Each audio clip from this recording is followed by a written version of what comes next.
So, what's really working on YouTube right now? In this episode of Coffee with Cannell, we're going to be talking about some cool new tools for getting views on your videos. We're going to be talking to two special guests and reviewing their channels, and then looking at some of the nuances for how do you actually get traction right now with full length videos, with YouTube Shorts? How do you grow? How do you get more subscribers? What are some of the things that have stopped working on YouTube? And how can you improve? And even though these guests are already scheduled, there's something that all of us can learn for how you can apply this to your channel so that you can grow and get traction. But if we're just meeting, my name is Sean Cannell. This is the Coffee with Cannell show. Today's episode is brought to you by vidIQ, but a little bit more on them later. And we're actually going to kick it off right at the top with Yarn Geek, our first guest. Ginger, how's it going? Hi, I'm doing great. Thank you so much for having me here. Oh, fired up to have you on. Absolutely. I've been looking at your channel and excited about what you're doing, and have been kind of reviewing your questions. But first of all, tell us a little bit about when you started YouTube and how things are going. Okay, well, I started back my very first video in 2019, and then I didn't do another video for about 9, 10 months. And amazingly enough, that's my very best video, or it's gotten the most views. I started right after COVID, like posting regularly, I would say in May of 2020. And oh, yep, there's my blankets. And I've been posting ever since, and I've been posting a whole lot. And I try everything. That's amazing. And you've got 36 uploads, 700 new subscribers, 87,000 views in the last month. How do your uploads break down, full length versus shorts?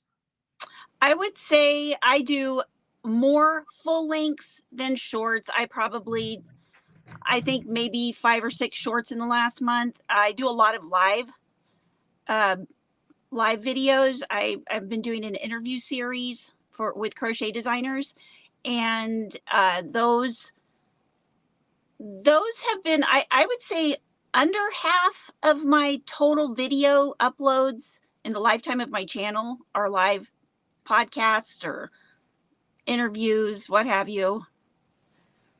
hmm And what's your goal right now to do this full time? How are things going as far as monetization? I am actually doing this full time. Fortunately, I am stay at home now. I finished raising 7 kids.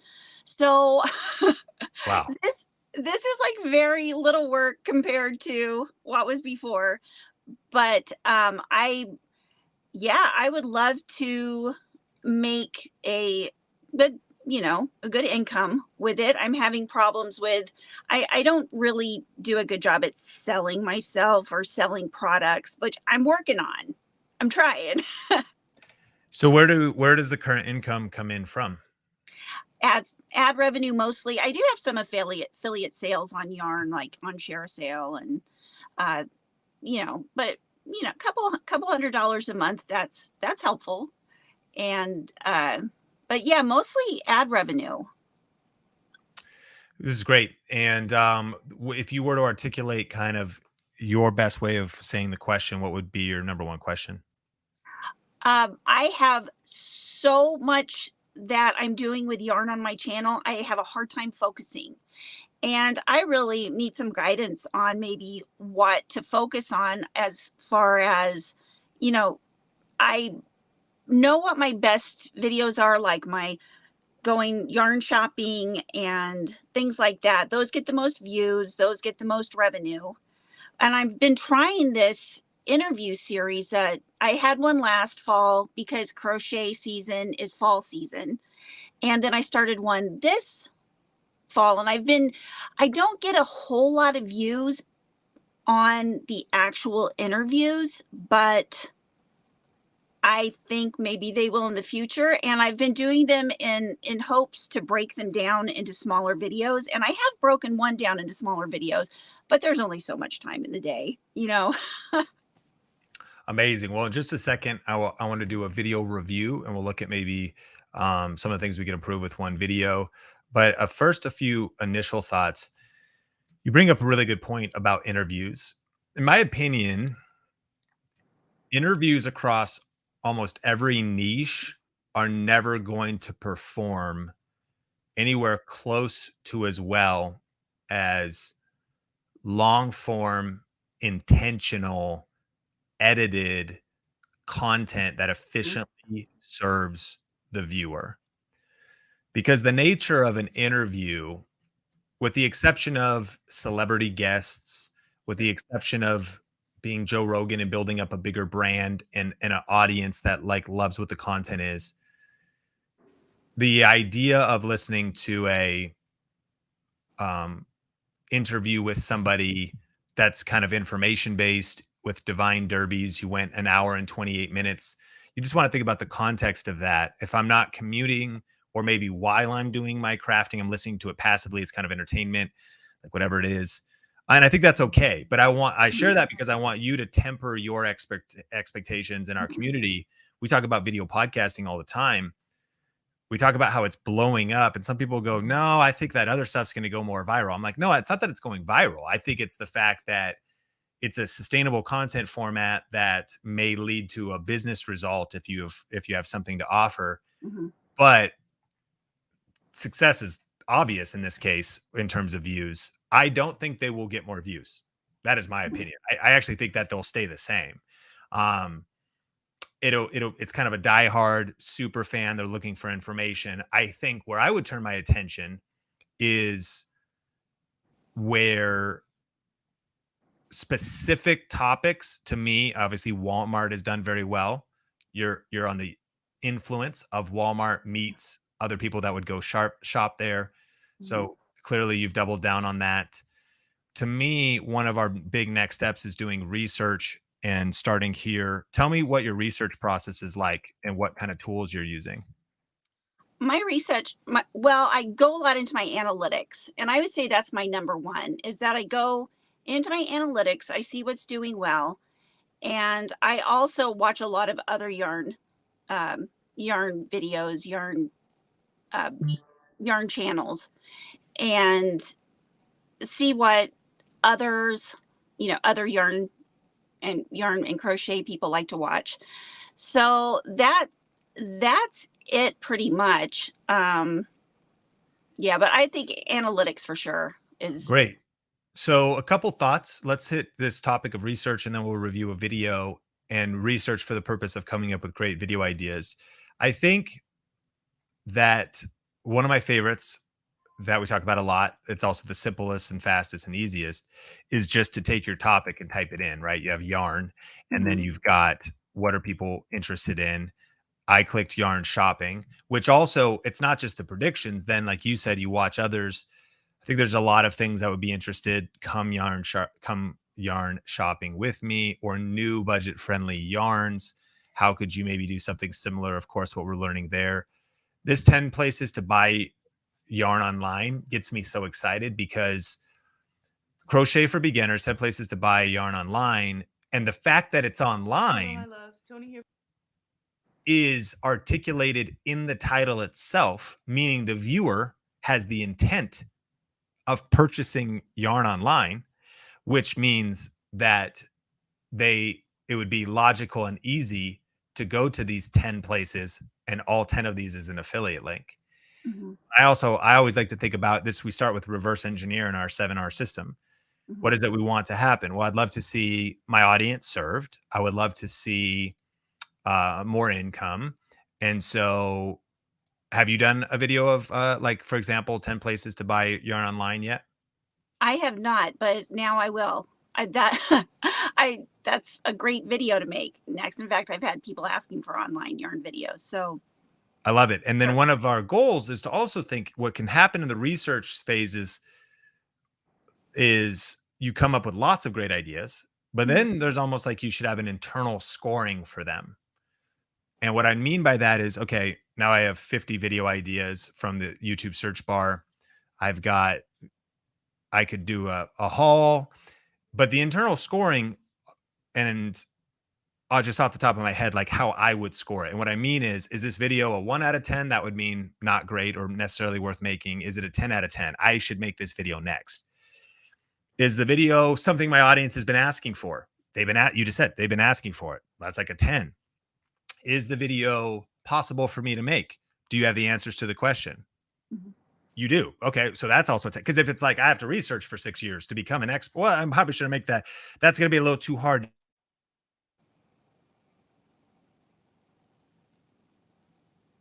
Mhm. Uh-oh. Something froze on here.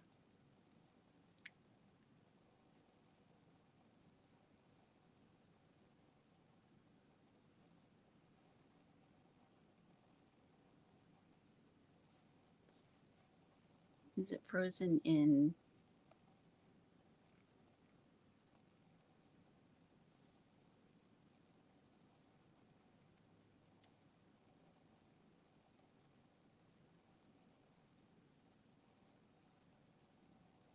Uh-oh.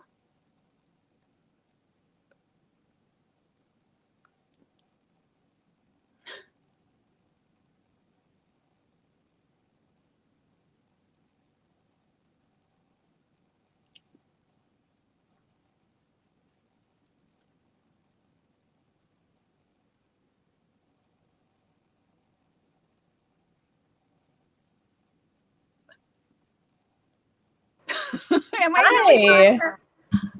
Hi, Melissa. Hello, how are you? What happened? I was thinking, I oh my know. gosh, what have I Well, done? we did lose Sean for just a moment, but here we are. We still got you on. So, I actually wasn't fully watching your guys' episode, but let me know what you guys are talking about, and we'll chat a little bit while he's reconnecting. Okay, sure. We're talking about my channel and yarn, and well, yarn videos. Oh, we've got him back. Okay, good. You don't have to give the full recap then. Here we go. Blue screen of death, literally hard crash. But here we are. StreamYard's nice because it's web-based and it just keeps us live. So Yeah, that's wonderful. That usually mm. happens to me. Smash I'm like usually the one everyone who for the crash and for coming back. I appreciate you. I'm glad it worked and it's nice the stream's holding strong. So we're talking about research process, scoring it. So your audience desires it 10 out of 10. You easy to make 10 out of 10. And then the money making opportunity. So I do think it's smart to score your videos on money making opportunity. Mhm. Is there affiliate programs is there is it going to be good for ad revenue that could be related to this? Forgive me, my internet connection, I don't know if it's fighting because my computer's restarting and melting underneath. But is that making sense? Oh yeah, that makes a whole lot of sense. And I think what I've been putting a lot of pressure on myself for these interviews, this interview series, and breaking them down and everything like that. And I I don't want to stop that, but do you think maybe I'm putting a little too much focus on that I think you as are, far as because yeah, okay, okay. I would. I think this actually might be, if we're just talking really raw, Mhm. video podcasts and interviews are lower effort content. I mean, it's one of the main things I do. And it's not because of a lack of effort. It's because my effort, I don't have 7 kids that I'm done raising. I have a 1-year-old, a 3-year-old. I've got or think media staff. I'm wearing the CEO hat. So I'm asking myself things like sustainability. So the podcasting model is sustainable, but make no mistake, me sitting down, like I just did an AI video over on our main channel. It's blowing up right now, 36,000 views, but it's it's nonstop going up. Mhm. Well, me sitting down and architecting an 8-minute video is a lot more powerful than a 90-minute unstructured conversation. It Sure. just is going to add more, viewers, uh, impact to the audience. So we're on the same page, but what I would recommend is exactly what you said. I would maybe shift away from the interviews. I would do more structured videos, and I think we found the one related to yarn shopping. Let's go after a couple other ways of identifying some videos that you could come up with. I Okay. think that let's check out some inside of vidIQ, and we'll go basic on the AI coach. And I think let's see what it comes up with for us. So What are good video ideas for a yarn channel? Use any tools like this? I have. I've used vidIQ and I used TubeBuddy. I haven't used vidIQ for a while just because I was finding TubeBuddy. I was just finding that more useful, but I have noticed that a lot more things have been added to the whole vidIQ toolbox lately. Yeah, and the reason, by the way, I turned off I went to the main AI coach is just because the other one's actually connected to Think Mhm. Media. I'm just asking general questions here to the AI.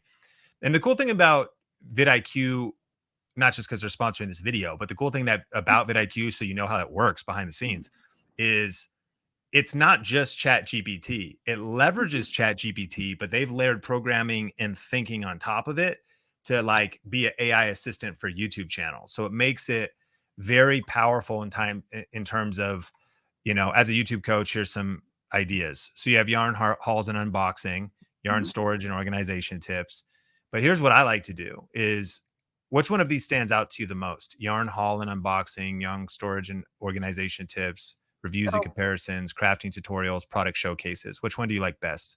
oh yeah. Well, I've done all of them, and I I probably like the yarn haulings and unboxings, but also the storage. I've gotten the most. I get a lot of responses for those and a lot of engagement. Okay, perfect. So here's what we can do. And if anybody wants to try this out too, you can go to vidiq.com/think. And there's also a link if you want to just try the vidIQ AI coach for free. Mhm. Um, there is a link to it. Yeah, if you just go to vidiq.com/chat, you can try this out, Okay. and no cost, I don't think, or anything. So anybody watching this, if you just want to try chat GPT for YouTubers, basically, it's really cool. But inside of the boost plan, here's what we're going to do. We're going to go AI title recommendations. And we're going to go yarn haul and unboxing. So to me, this is where the opportunity is for you. I think what we clarified was one, I think less interviews, and you Mhm. already said they're not getting a ton of views, and I think they'll get more in the future. I don't think they're bad, but I just don't think they're best. I Okay. think specific videos, if possible, that can be connected to more monetization. And then I love taking something from, say, the coach, the topic, and plugging it into titles before you press record to look at some inspiration around maybe the dark side of yarn, unboxing in a haul. Is there a dark side of yarn, Oh, Ginger? there can be. I can tell you stories, but maybe that's That not. might be a great video. See, like Oh, and that's all happening from using tools, but it also is based on your expertise. I don't know, right. and so then you could hit refresh, and there's so much ideation. And what's so powerful is when you're very clear on exactly what the video is about Mhm. ahead of time with like the exact title, then you can build out a nice structured video. So then what I'll also do is we could go yarn storage and organization tips. And I think these would be they're not only very good for ranking and search based, but I think that these are good for just more general views. Avoid yarn chaos with these essential storage tips, organization hacks, transform your crafting space, genius yarn organization hacks. See, I sometimes, this is so many characters in front. I Mhm. would almost, this forward title is is incredible, and you could add the number ahead of it. 10 Oh, okay. 10 genius yarn organization hacks, and then the video just And I actually got one. Amazon just sent me some stuff that I need to do a review on for yarn organization. They're like folding compartments, which would be, I think, a great affiliate sale. yeah. And one of my favorite things to do with affiliate sales is do a value-based video like 10 genius yarn organization hacks. Mhm. Number one, free. Number two, free. Number three, this thing I got from Amazon, link in the description down below. Number four, a DIY thing I repurposed. Number five, this DIY thing I got from Joanne Feb, like, or not DIY, meaning just to give a great experience from the viewer. It's like the whole thing is not a commercial or Sure. only possible if you buy something, Right. but there's lots of genius organization hacks, and some of them are like, this thing is so cool and it's very affordable, and then it's an affiliate link. So because again, if it's like thing, tip number one, buy something, tip number two, buy something, tip number three, buy something, then you may not even, but if you're like, whoa, this is really cool, like I can do that. For that first one was amazing, of course, leading with value. Stick around until the end of the video because I've got even better genius yarn organization hacks coming up. Okay. Now I have a question about the vidIQ. I got Chat GPT and I've got the plugins. I got the paid for version. Uh, Now, does vidIQ tailor it to your channel, like to Yeah. my specific channel more? So, like maybe I should get vidIQ instead of the paid for Chat GPT and all the plugins and stuff.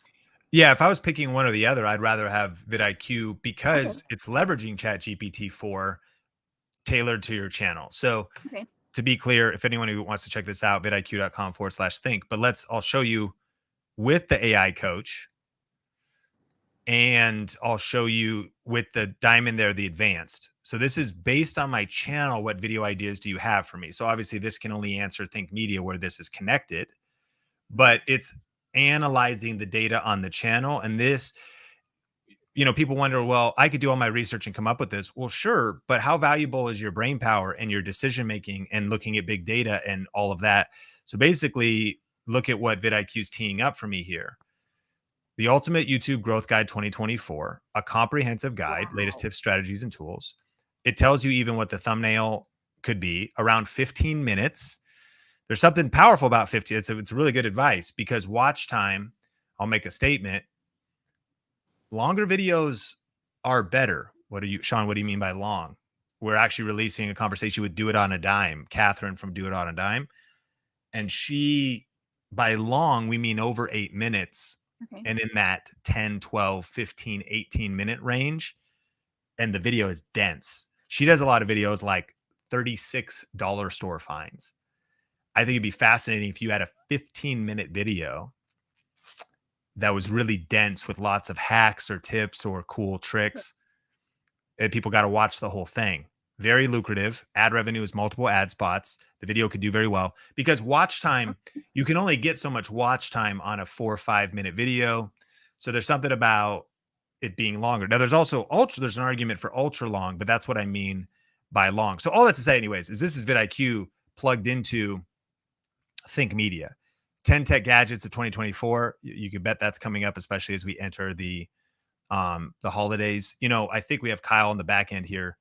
He's the producer of Think Media now because I'm more focused on the podcast channel. I'm obviously there too, but we have Omar and Nolan. This word gadgets is a little bit of a different kind of almost off brand for us because we go more cameras, or we go tech accessories, camera tutorial, mastering the basics, how I gained 2.6 million subscribers on YouTube. Really great. And title, that's like title perfection, a personal story, sharing your journey on YouTube. So anyways, that was just the one prompt, but there's video strategy. Can you audit my channel? And this is all tied directly into vidIQ. So yeah, in my opinion, and I know that we're kind of meta here because obviously literally vidIQ is sponsoring this video, but the value, I would say also the value for someone like you that's already monetized. I think two groups of people, everyone should use vidIQ because it's free. There's the free level. You could use vidIQ Vision, sign up, get it plugged in. You could try out vidiq.com/chat. So that's like a no-brainer. But once money starts coming in, this would be my advice for all things. Even if that money is small, reinvest in the channel. And that reinvesting in the channel is like, would I be able to edit a lot faster if I had a new laptop? Could I use software to help me go even faster? If I improve my camera quality or my set? Of course, also those investments are tax write-offs and all of that. That's fascinating. But it's all about how could I use tools to help me grow faster? So assuming money's coming in, it becomes a no-brainer. I know for some people, they look at vidIQ Boost, I think $50 a month, and it's like, well, I don't even have money. Well, there might not be the season for you to invest in that, but for the more once you start having money coming in, it's a no-brainer. If it could, for sure, could it help you make another $50 on the other side of any one of these tools, whether it's um, daily ideas. And again, this is another one that's customized to you based on analyzing your channel, personalized for your channel based on view recommendations. And the power of that, kick it over to the title guide to optimize it. Analyzing your competitors is fascinating for me because I've built out this whole list. But what's really cool about it is you can dive in and see which of their videos is doing well, what other channels are your subscribers subscribing to. And this YouTube has some of these features, but not really in the same way. They've got that one section where they show you Right. Other channels. That's very valuable as well, but it's a little bit different. So anyways, I think that's something to consider. We're going to review a video, but any other questions as we get ready to transition to Matthew after this video review? I just was wondering about my memberships, and if you have like a recommendation for membership platform, thing like that, because I've got memberships going. I just I always want to keep making it better. And Man, that's a good question. I think YouTube memberships is an interesting question. Pros and cons. Pros, simplicity. You're already on YouTube. They're already there. Ease of integration in the whole system. Monetization's already connected, so they can easily pay you. If you build heavy on YouTube, super chats can come your way during live streams. Ad revenue can come your way. Channel membership money can come your way. Pretty cool. Cons, 30%. They take 30%. Cost of doing business, I suppose, because they give you all those features. But let's say you built a huge community and got to 10,000 a month, they'd be taking 3,000 a month. Are you willing to pay that? Then the question to ask is, the further you go down the road with a tool, the harder it is to leave, the harder it is to transition, and there'll probably be some loss. Pros, maybe you get more channel members because there people are already there. There's less friction. They just sign right up on YouTube. And if you went somewhere else where you keep a higher percentage, then you actually have less people and it's a wash. Not my conviction, but could be true. So these are it's a personal thing for you to consider. There are, of course, Patreon types of places, and that's 5% and 10%. That's a big difference at scale. So these are things to consider. My friend Emily Baker, the Law Nerds, she's all in on channel memberships at scale, and we could unpack this conversation a lot of layers deep. In fact, this would make a good Think Media podcast because it goes into also what are you committed to, and should you be committed to that? I support our community thinking about how they can serve, love on, connect with, and add value to their channel members or anybody subscribed to any kind of membership platform. But I also would issue a lot of warnings. The problem with the creator economy is your lifestyle business destroys your lifestyle pretty quick if you let it get out of control. I'm making promises to everybody. I got interview shows to do. I got videos to make. I've got channel member Q&As to fulfill on. I've got things to update. I've got all this stuff. So sometimes the deeper question is, what is it you want to build? What can you sustain? When is the right time to do certain things in your business? Creator economy business conversations like, when could you hire an assistant? So how could we get you, what's the shortest path to revenue? So you could hire somebody to assist you on some of maybe the day-to-day tasks of managing the channel so that you could show up for these Q&As, but the way you serve your members is supported by the fact that you have kind of in a way, a social media assistant, an admin assistant that makes that more sustainable. Perhaps one of the things that I've done that's been semi-smart in my career is a look down the road and avoided things by thinking about the second order consequences of making certain decisions. Maybe the reason I got that wisdom is because I made the mistake in the first place. At one point, we had a program called Inner Circle. Here's the problem with it. It was so great. Every single month, people was getting like a training. We had a whole separate Facebook group. There was all this stuff. Like, it was really great, but eventually it was like, man, we're doing our Video Reiki Academy program, and we're doing Inner Circle, and I'm trying to keep up with content, and I'm still trying to still grow as a leader. So I may have just turned your question into more confusion before clarity, which isn't always a bad thing, because it's like, shoot, that wasn't like a simple answer. I don't think it is a simple answer. I think there's a lot of things to consider there. Does that make sense? Oh, that makes perfect sense. And in fact, that's one of the things I'm going through right now. I'm just a one person channel. And so I'm running into a lot of, it seems like I'm bashing my head against the brick door because, or brick wall, because it's like, oh, I just don't have time to do that.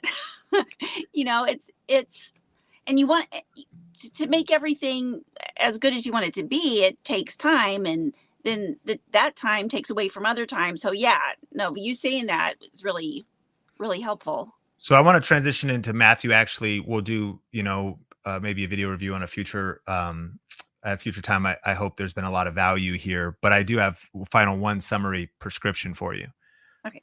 In light of our conversation, just to, and everybody listening, I think that this is true for most, and a lot of us can lose this formula, if you will. But this is also personalized for you, Ginger, because of your season you're in. So it's great you're focusing on this full time. That is clear. It's great some money has already came in. You also have a lot of videos under your belt, over 1,000 videos, 15,000 subscribers. I got a tweet the other day, in X, I suppose, from somebody that said we need more advice for mid-level creators. You're doing incredible. You're like a mid-level creator. You've got great results, a lot of knowledge. You've proven to be able to post videos. You've built a lot of momentum. And I would argue you're also already living the dream, because many would dream and pray to be where you are. But like the prophet famously said, and scholar, Notorious B.I.G., he said, "Mo money, mo problems." And maybe it's not mo money, but it's mo videos, more channel growth, more things to do, more you got channel memberships set up, like more viewers, more subscribers, like it produces more problems. So I think maybe the 1, 2, 3 plan is step number 1. What can you stop doing? What can you actually slow down on? And I think we identified interviews. Maybe not stop completely, but like, what is busy work that has added into your career? Every mid-level creator needs to know this. What have you said yes to up until this point?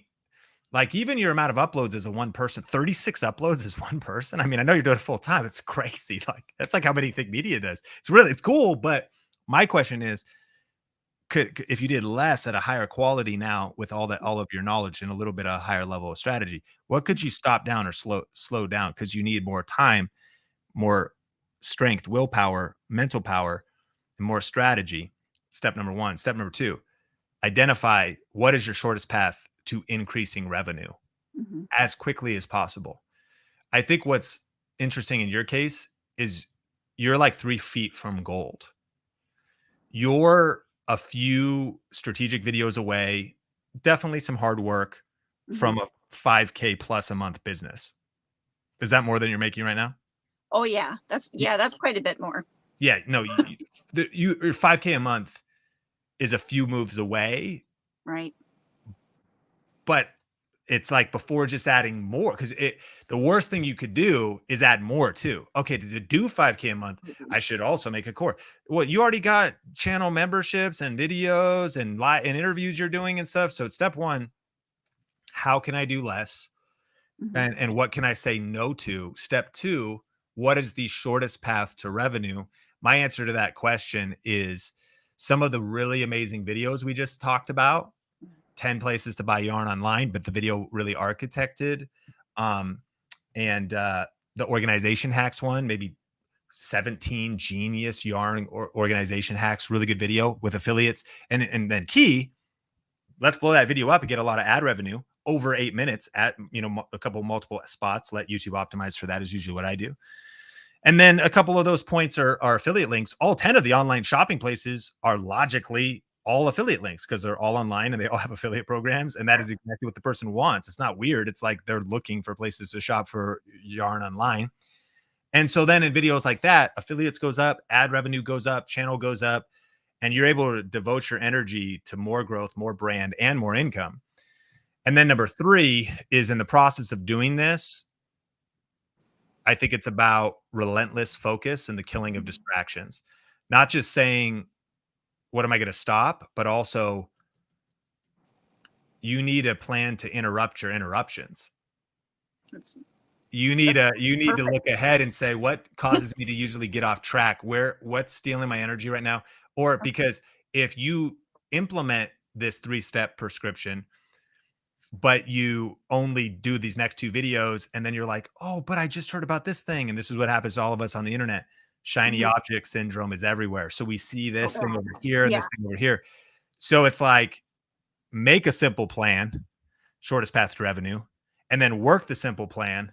And then it's don't get distracted from the simple plan Mhm. for the next 6 to 12 months. And I think that 5K a month plus, but I think in 12 months at the side, I think in 6 or less months, you could close that gap on the other side of working the simple plan, but being really disciplined about protecting your focus and focusing on the levers that move the needle for your channel. We call them IPAs, income producing activities, Okay. which would be making those great videos. How has this been helpful, Ginger? Oh, this has been extremely helpful. This has given me some focus, and thank you so much, Sean.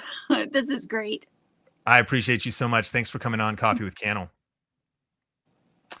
All right, so we're going to let Ginger go. We're going to have Matthew come on here in just a second. But friends, we went through a cataclysmic crash earlier, blue screen to death midstream. But the cool thing about StreamYard is it's web-based, so it just kept going. Melissa jumped on. Smash like. I'm curious your aha moment from this last conversation. What do you need to do next? Remember, the Coffee with Cannell show as we talk to our guests is actually all about you. It's all about helping you reach your YouTube goals. We're on a mission here at Think Media to help 1 million purpose-driven people create a full-time living doing what they love while making a difference in the world with YouTube. And so all these conversations, whether it's researching video ideas, whether it's getting clear on what do you need to say no to, what is your shortest path to revenue, your simple money plan, and what is your plan for interrupting your interruptions so that you stop getting off track and getting distracted, so you work your plan until it works and produces the financial targets you're going for. Maybe it was a nuance of structuring a video. We were using vidIQ. Today's stream is brought to you by vidIQ. We discovered a super good video idea: 10 genius yarn organization hacks. Something about powerful short titles like that, really value-based, punchy.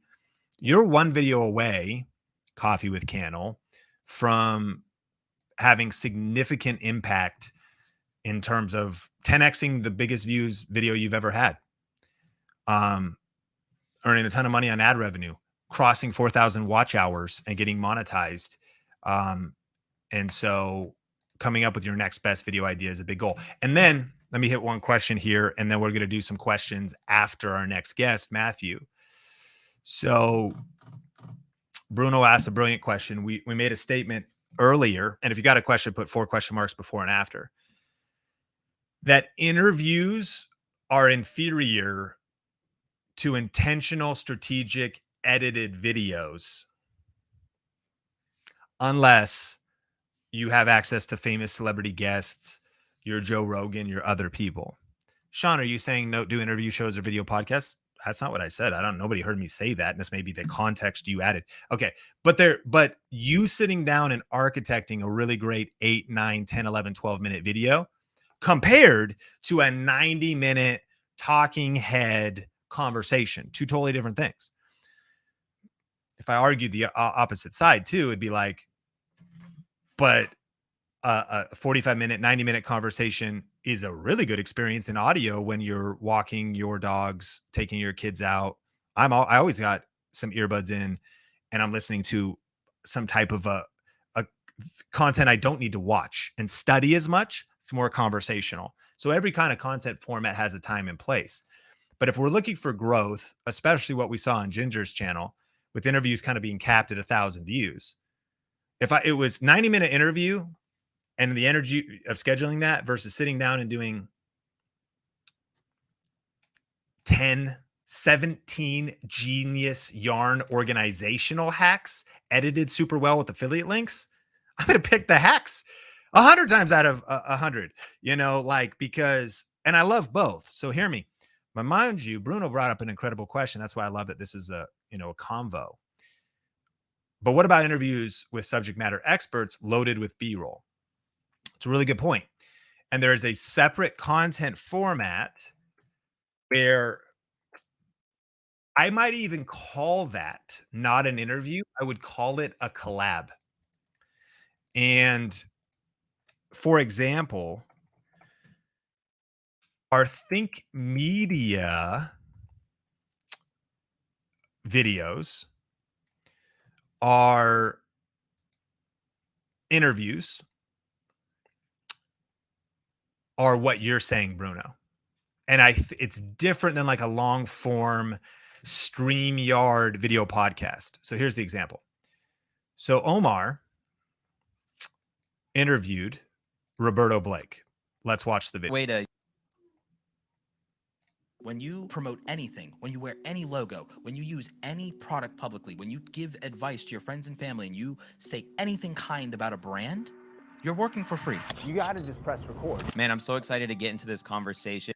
So what do we see here? 12 minutes and 25 seconds, B-roll, fast-paced, specific promise, 63,000 views. Now, mind you, this channel is bigger than our podcast channel, but these views, this is outperforming my 30-minute video podcasts.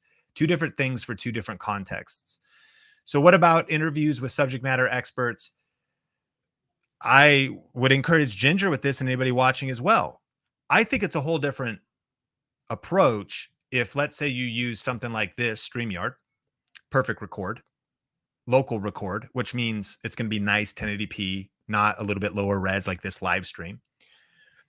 And you made a Google Doc and you brought on a guest and you actually envisioned a video where like they're teaching and you knew that they'd be showing stuff. Think about this. Imagine if you asked them to send you a Dropbox folder of footage of them working in their environment. So Ginger could actually have a guest on and say, hey, I want to have like an 18-minute conversation. Could you also send me some footage?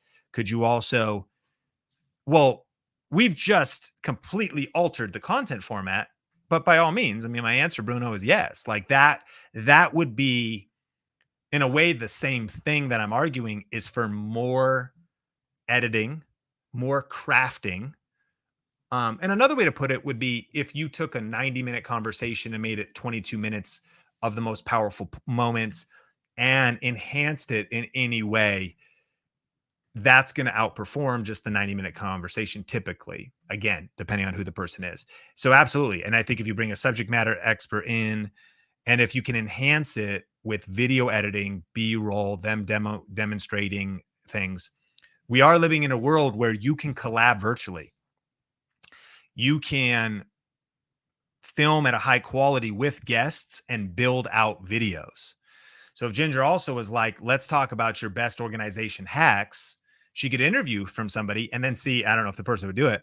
Could you just 4K on your phone or 1080p on your phone, give me B-roll of your organization place? You'd be like outsourcing, asking someone to make you a video for you, kind of, But if you collab in such a way, I hope this brainstorm has given some of us ideas here at Coffee with Cannell. So it's a really good question. And that's definitely a different way to approach it. I'm going to hit one super chat and then we're going to Matthew. Love your advice, but it's so difficult on a kid's channel experimenting with AI at the moment. I love it, but is it worthwhile? As long as I can reach a wider audience, it's all worth the effort. Appreciate the super chat. I need you to listen to the brand new episode of the Think Media podcast. And I need Steph, who could probably hear me in the background, need to cut this clip because Matt Gielin's newest video podcast. What does it Starting actually take to probably during like the last 10 minutes, I would say. About 21 minutes in here. Let's see what we're saying. By advertisement. So I was having So I was having a debate with someone, and they were talking about like their app. It was a kid-focused app. They're like, oh yeah, we don't want to have products, no toys, and we want to have this vertical, which is science and learning. And so this whole conversation, and Steph, we've been talking about this. I hope Steph's here. Drea can pass this along. Is, in my opinion, too, we're doing some clips on this channel that are like 2 minutes, 3 minutes. I want to do like 12-minute clips.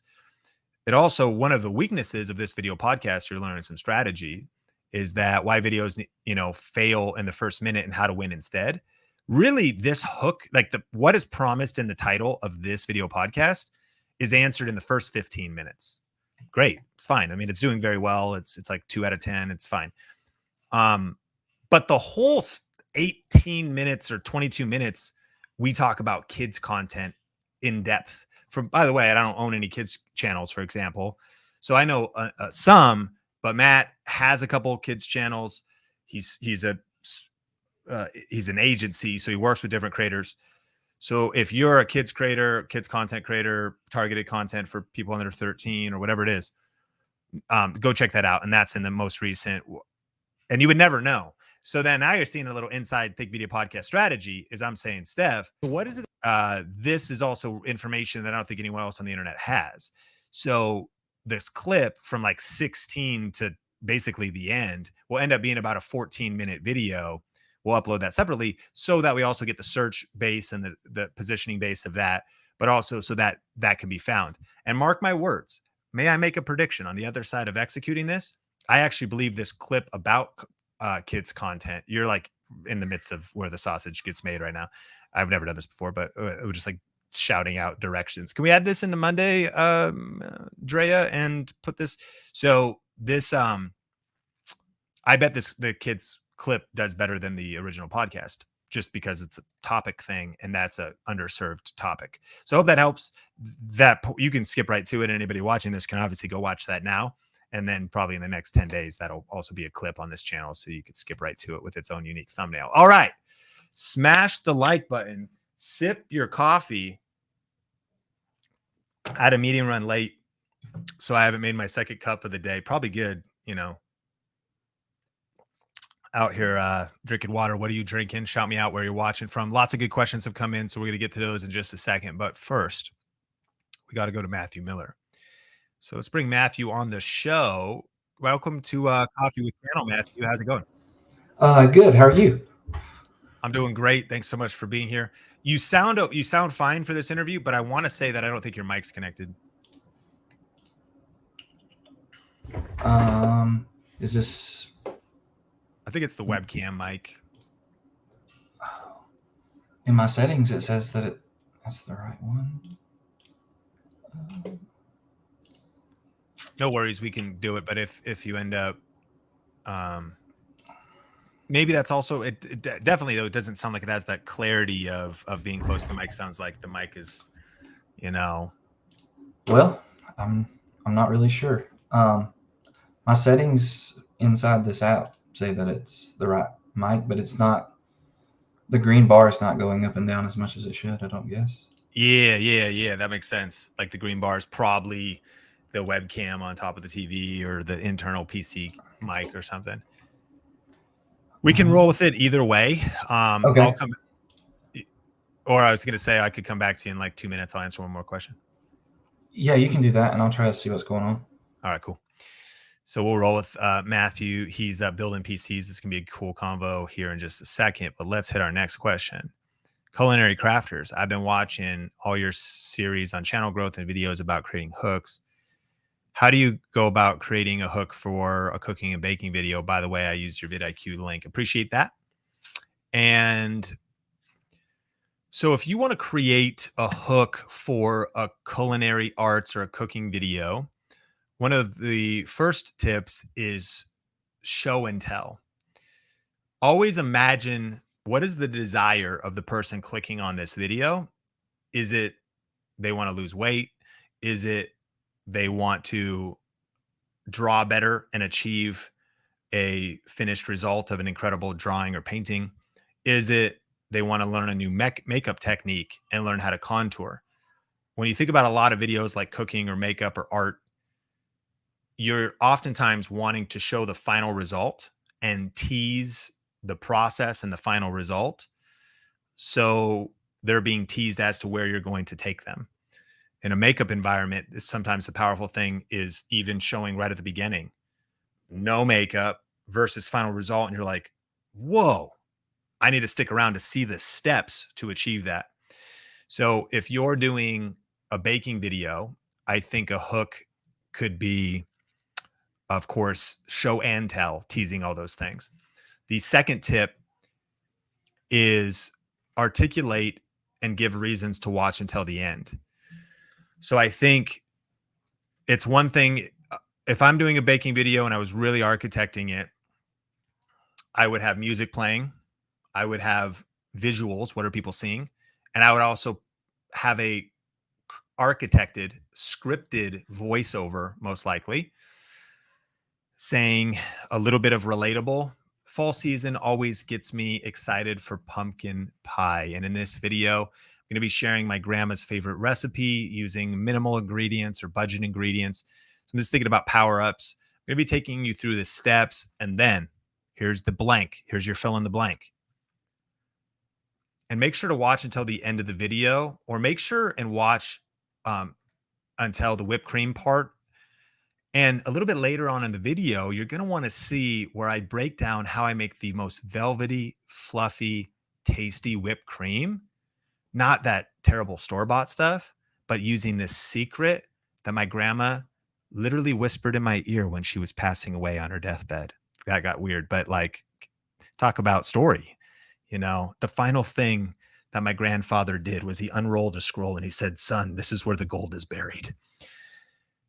And I'm going to be revealing that to you in this video. And stick around until the end if you want to know where buried gold is. Good reason to watch until the end. So I think that those are all ways to power up the hook and to make the intro of your video better. Show, don't just tell. And give people a reason to watch until the end and articulate, you know, a structure of kind of what's coming up. And then it doesn't need to be long to be lethal. I think cut to the chase. Like sometimes you could over intro the video. I think get straight to it. And that could be very helpful. I hope that was valuable. Smash like. Let's see how Matthew's doing. Matthew. Hey, sorry about that. I think we double checked. It's oh my much better gosh. now. You sound like a whole new. It's beautiful. Like we just entered into the studio. I'm glad we fixed it. It'll make the conversation a lot crispier for the audience. So really grateful. All right, Matt, break down what your channel's all about and how long you've been doing this. So I've been doing a lot of YouTube over the last 2 or 3 years, experimenting with things, but just recently I've kind of niched down over the last year or so, I guess. So I try to build gaming PCs in different budgets, or just do parts for those PCs where they can find them for the best deals, for the best prices. And it's been close to a year now and going okay, but definitely looking to improve. Now, I'm just curious, vidIQ installed this new feature that says this channel's not monetized. Is your channel not monetized?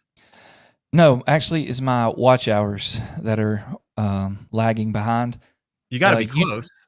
YouTube Shorts actually got me a ton of subscribers, but those don't count towards watch time. So I'm very behind in the watch time, and I'm nowhere close to the 10 million views or whatever I need for Shorts. Gotcha. So I've kind of toned down on the YouTube Shorts. I'm actually monetized on TikTok, and so I was reposting both places a lot, and that helped. But I'll never reach that 10 million, I don't think. And so I've tried to refocus on long form on my YouTube channel to try to get that 4,000. I'm over halfway there. I'm about 1,500 away. Beautiful. Okay. Well, what is your biggest question? I got a lot of context here, but what would be your articulated biggest question?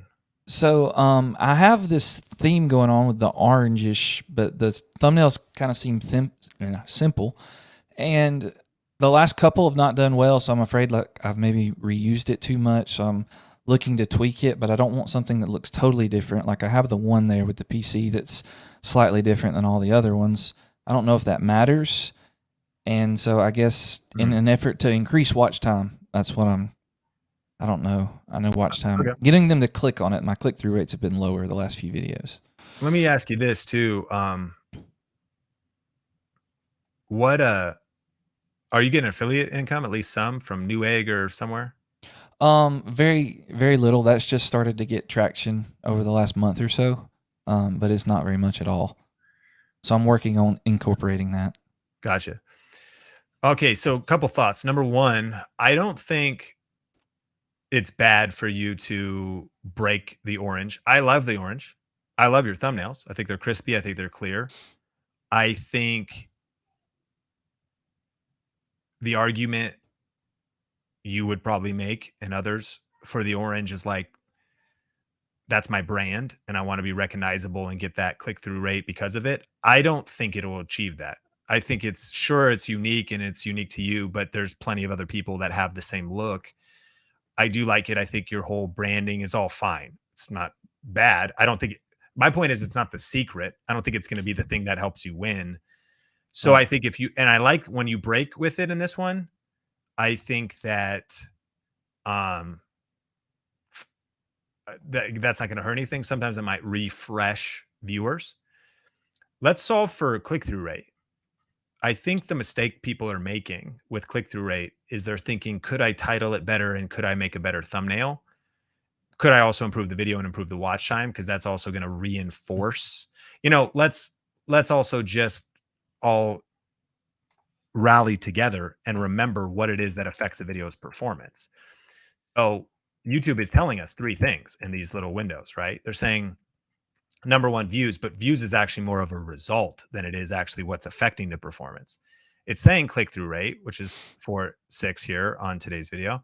It's saying average view duration, both in which case are average, but you have to imagine a lot of different factors. They're going to put these against other videos on the platform that these videos are competing with, including your own. So if all things being equal on someone's homepage, a video is more likely to get someone to not just click, but also get someone to hold their average view duration, then somebody else's video would be performed outside of mine. We can know this, especially if you haven't. Do you have the YouTube Studio app on your phone? Yes, I do. Good reminder to Coffee with Cannell to download your YouTube Studio app. And in your Studio app, looking good, video is performing as it should. Every once in a while in the YouTube Studio app,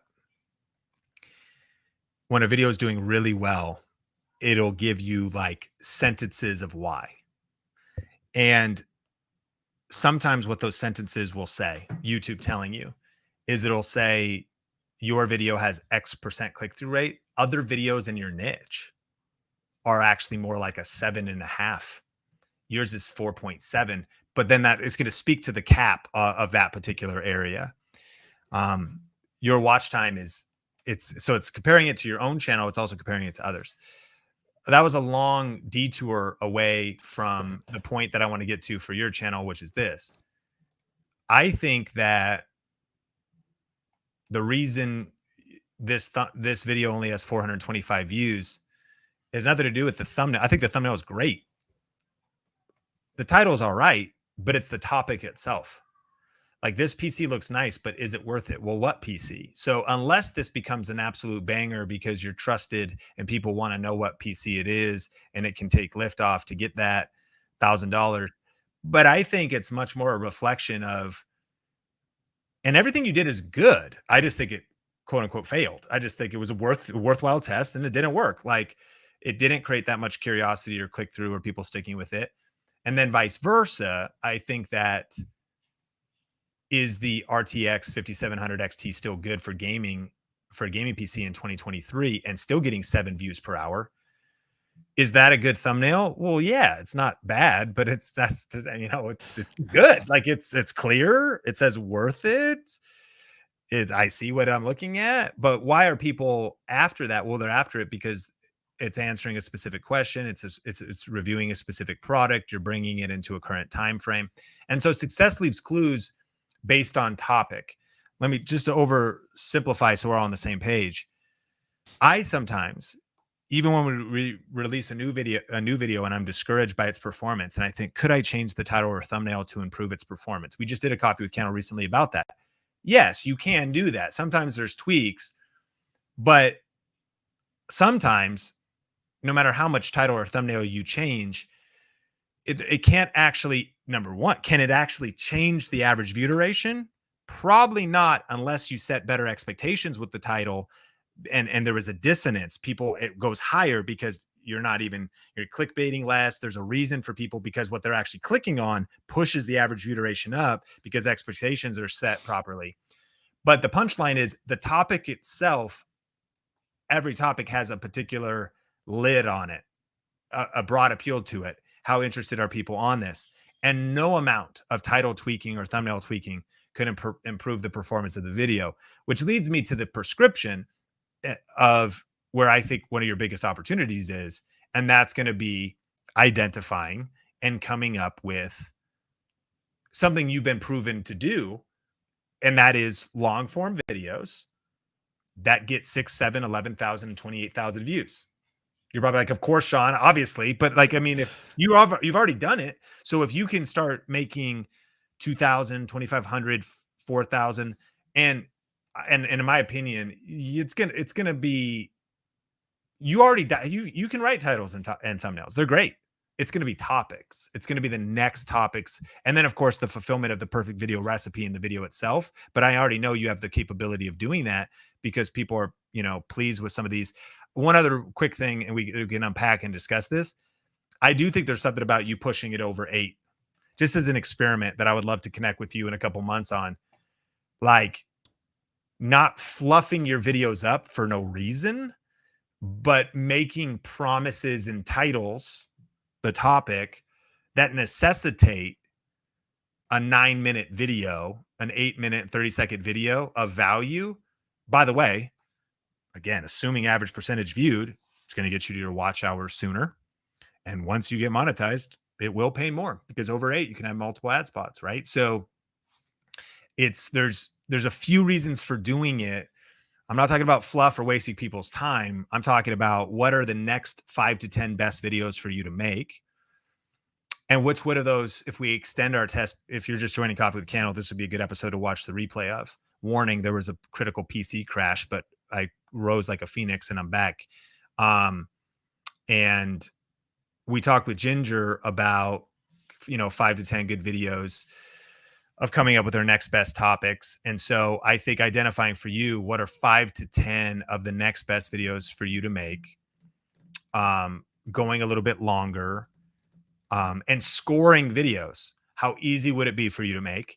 Is it a versus video that is already existing in the parts that you have at home? Could it be actually a 4-way battle and you benchmark 4 cards against each other because there's 4 cards that are already at your house, and people would find that fascinating enough because as you go through the things, the video ends up being about 10 minutes long. That being true, all 4 of those can have affiliate links, and it could get you to your watch time. And you're 1 video away from hitting your 4,000 hours.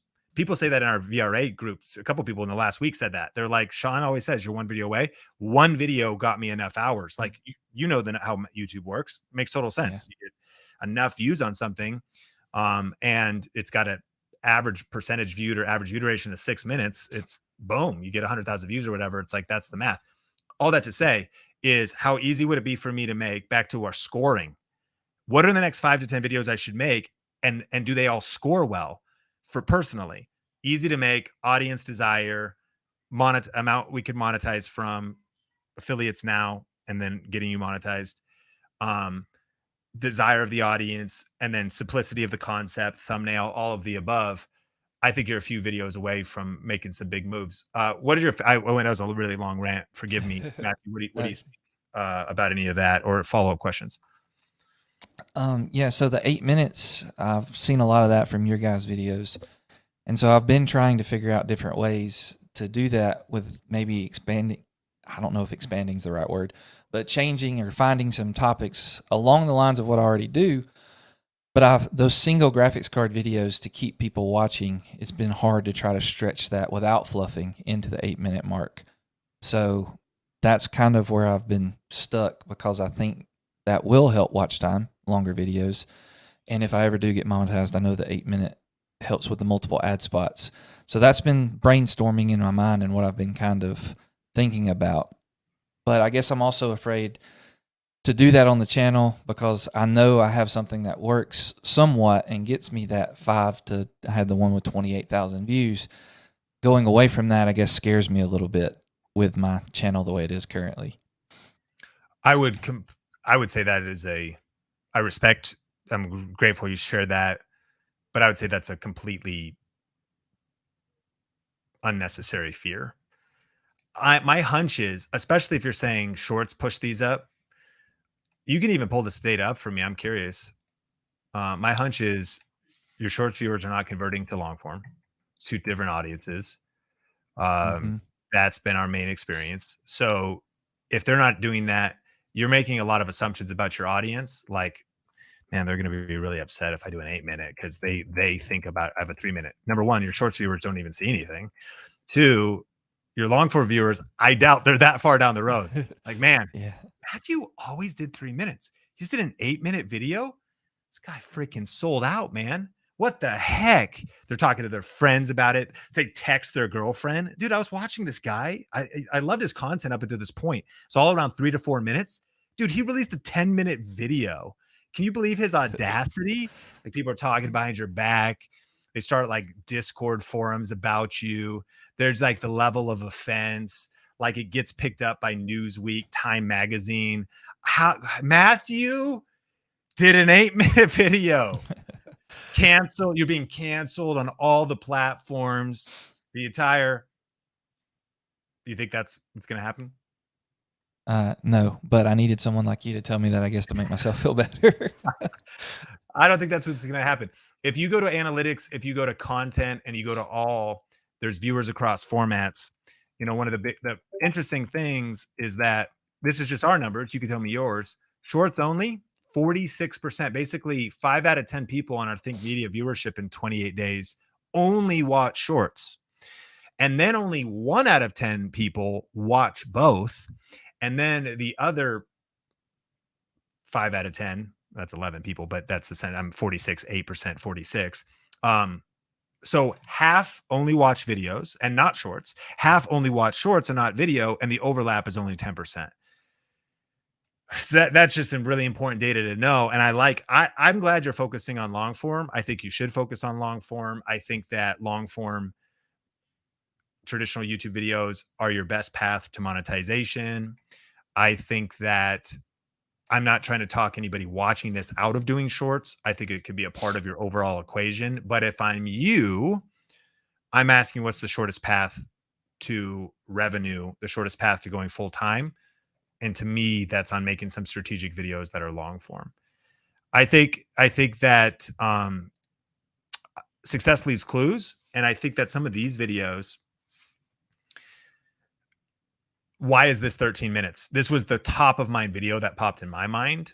Best GPUs you can buy right now with the month update or the day update. Could you make that video? Is there any reason you could or couldn't? No, I don't reckon I have any reason I couldn't necessarily.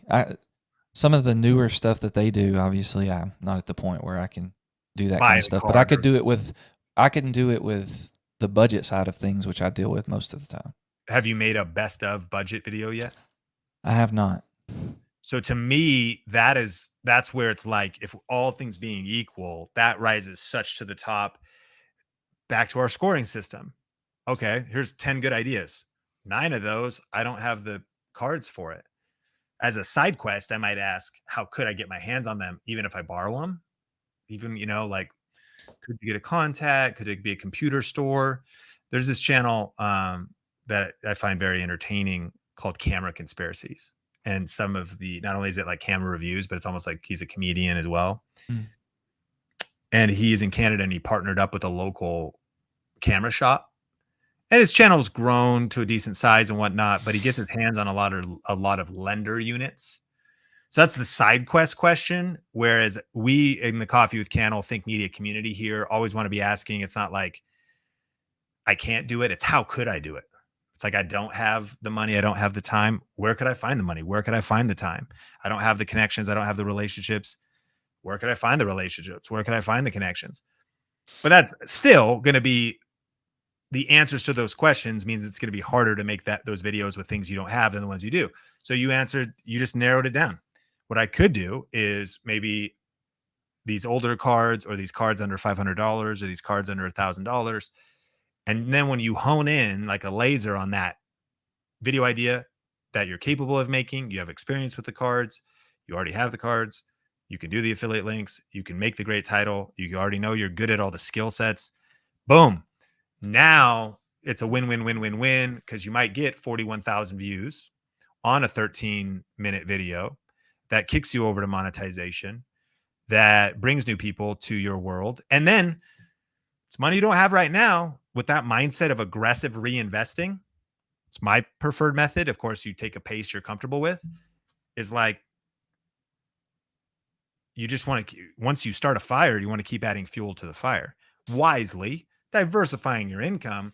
But what I mean is, like, money starts coming in. I know GPUs can be so expensive. Like, you could spend your whole, eventually $2-3 grand a month on ad revenue on one GPU. That's why I'd be maybe more interested in, like, is there rental opportunity? But it's like reinvesting is like renting, paying shipping costs, getting a connection, buying a plane ticket to go to an event, to get education, to make a connection, to network with somebody. Because if you open up that, business development, just reinvesting in the business of getting the workflow of the tools and gear for your vision. The way that looked for me at Think Media, of course, early on, it was buying quite a few cameras, buying different lenses. I will say this, though. We would hone in at Think Media. In fact, we still do it to this day. Every once in a while, because I'll approve expenditures, Nolan will be like, Kyle will be like, can we get a A7 R4 to do a video? And I'm like, no. And here's why. If it's like a $4,000 body, so I'm like, number one, it's not relevant for most people. Sure, a lot of like higher end photographers and creators, but the $4,000, what are you talking about? Like, that's, and then I'm like, number two, how many videos are we actually going to make? Number three, where then the flip side, we already have a ZV-E10 here that Omar's making videos with. And Nolan will be like, well, I can make more videos with the ZV-E10, but I don't have one. And I'll be like, dude, it's an $800 camera. Of course.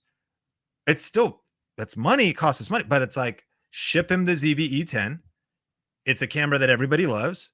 It's already proven or tested. It's at the right price point in the market. It's kind of a side quest too, but just this idea of the reinvesting, and we're getting ahead of ourselves in a way, but as money's coming in, strategic reinvestment, and everybody watching this, thinking about that. Sometimes we do dumb stuff. Like, I'm going to get an 80 to 300 landscape, wildlife lens for $6 grand because I could make one video. You're like, but then if you're like, I'm going to buy a nifty 50 in a couple, like, this is our world, it's justified investments in things that you also know would monetize and that would map towards. And to that point, let me simplify the takeaway.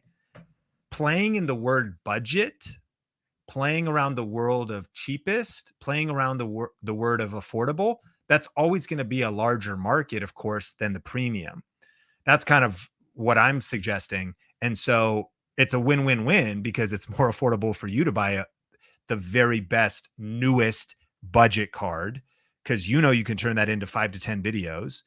You're making a calculated risk, and you're thinking about the long tail of the ROI of the affiliates related to that and the ad revenue and everything that comes with that, knowing that that's also the most relatable card to the largest group of people, aka YouTube broad appeal. That would be where that strategy comes from. End side quest. Does that make sense?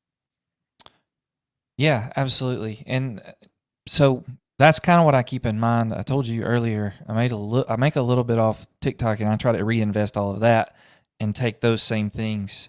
But now I'm starting to try to work backwards, focus on the YouTube stuff, and just take YouTube and move it over to TikTok, because I know that's where the revenue's best, is in the world of YouTube. And I do take most of these on the side, and either through Facebook Marketplace or whatever. Once I have enough parts for a whole PC, I do sell them secondhand and get some of that money back and have more money to reinvest. So I have been doing that a little.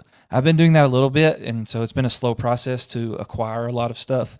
But I'm working with that now, and so I'm just trying to hone in the focus of how can I make more videos with what I have and make them longer and find what my audience wants. But talking to you helps me a lot, actually. I've thought of a lot of stuff while we've been sitting here talking of how we can do that. So it affirms that I'm on the right track. Yeah, you have a lot of good things going, and your skills are really sharp. I mean, titles, thumbnails, watching a clip It of is the your video 3060 here. Ti here in 2023. Let's find out. It was released at the end of 2020 and it Great energy. features 8 gigs of VRAM. Now, this B-roll. version we're testing today actually came out a little later than that, and it has the GDDR6X version of the VRAM. We're going to put it to the test. Jump cuts, all the stuff. So I want you to feel encouraged. You've built a lot of momentum, sharpen your skills. There's a lot of good things waiting for you on the other side of a lot of strategic execution. Really grateful for you, Matt. Any final questions as we land the plane here, and then Coffee with Cannell, smash like. I'm going to hit your text questions that are coming in right after this. Go ahead, Matt. No, this encouragement's been awesome, so I really appreciate it. Y'all have answered the biggest questions that I had, and I'm excited to go get to work. Awesome. Appreciate you, Matthew. Thanks for coming on. All right, Coffee with Cannell, smash like. We are 1 hour and 15 minutes into our episode today. Let me know if you're just jumping on. We've had 2 conversations, one with a yarn channel, one with a PC building GPU channel, and a lot of takeaways there. Hi, Teacher Kelly. Good to see you. And I saw Tech Hawk share this. My heart sunk.